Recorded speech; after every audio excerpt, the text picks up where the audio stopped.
네, 당원 동지 여러분 안녕하십니까? 추석은 잘 쉬셨는지 모르겠습니다.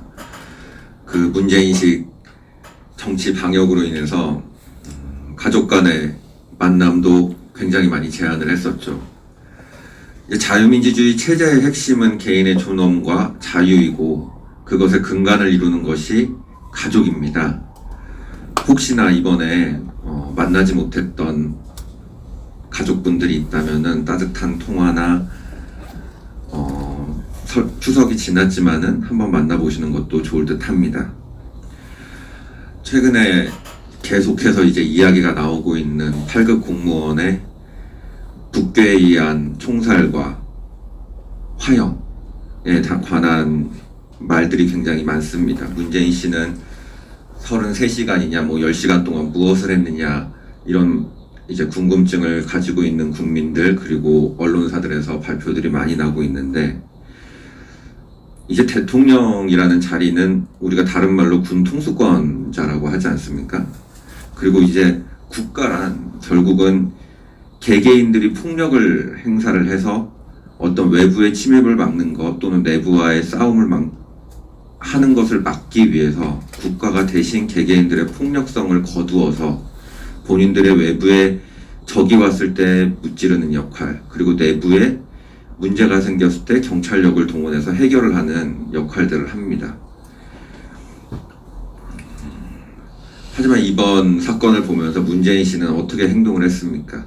문재인 씨는 오히려 이 월북 프레임을 씌워서 이 사람이 속된 말로 빨갱이다, 이놈이 빨갱이니까 도와주지 말자, 또는 우리가 동정을 해야 될 만한 가치가 없다라는 식의 이상한 색깔론을 펼치고 있습니다.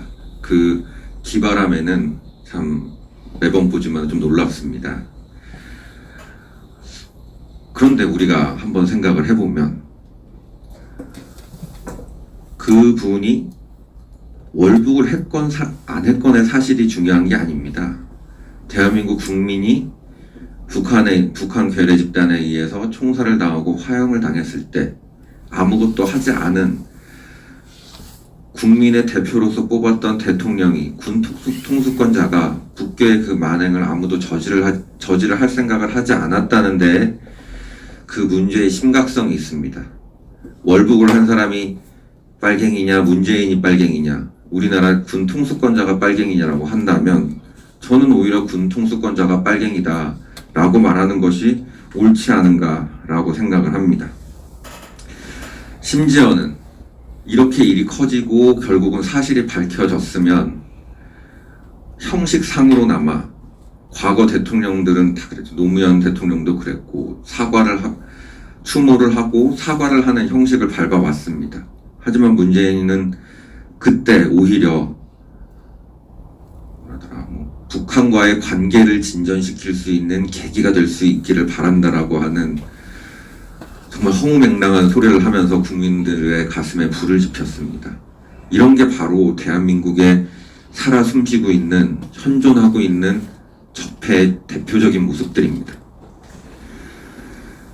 나라가 이렇게 힘들고 어지러운데 흔히 말하는 거대 야당 국민의힘들은 무엇을 하고 있습니까?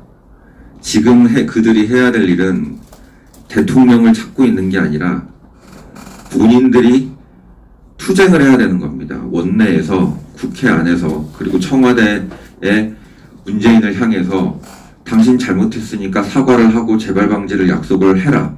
북한에게도 재발방지 약속을 분명히 받아야 된다, 사과와. 라는 이야기를 하기는커녕 그냥 아무런 투쟁을 하질 못하고 있습니다. 심지어는 어제였나요? 이제 공수처법이 국회 소위를 통과를 시도를 하고 있었는데 이거에 관해서도 아무도 말을 안 합니다.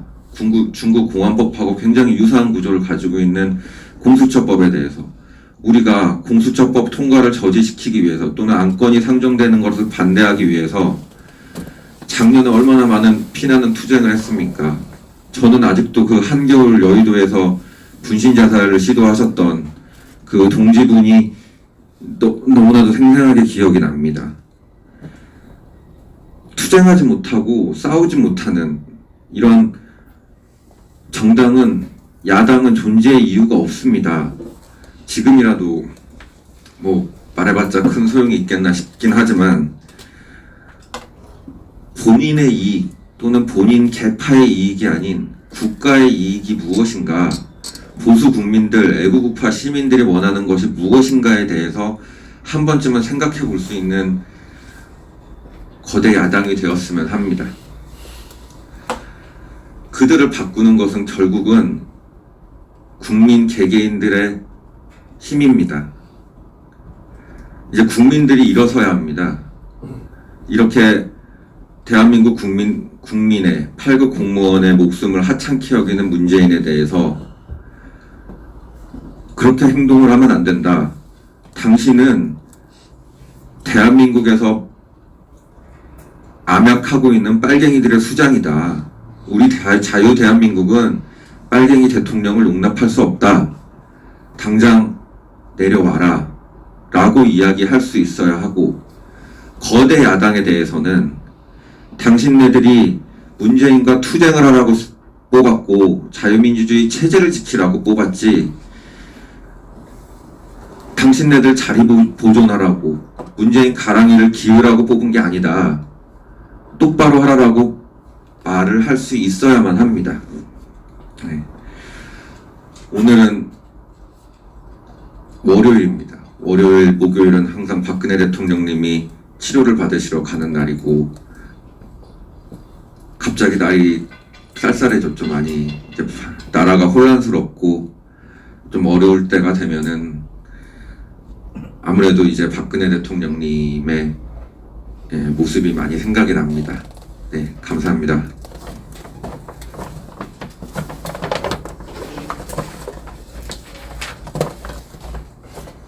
(9월 28일부터 10월 4일까지) 서명대 운영 현황입니다. 서울에서는 3일 동안 송파구 1팀이 석촌호수에서, 목련회팀이 양재역 5번 출구에서, 송파구 1팀이 석촌호수에서 서명을 했습니다.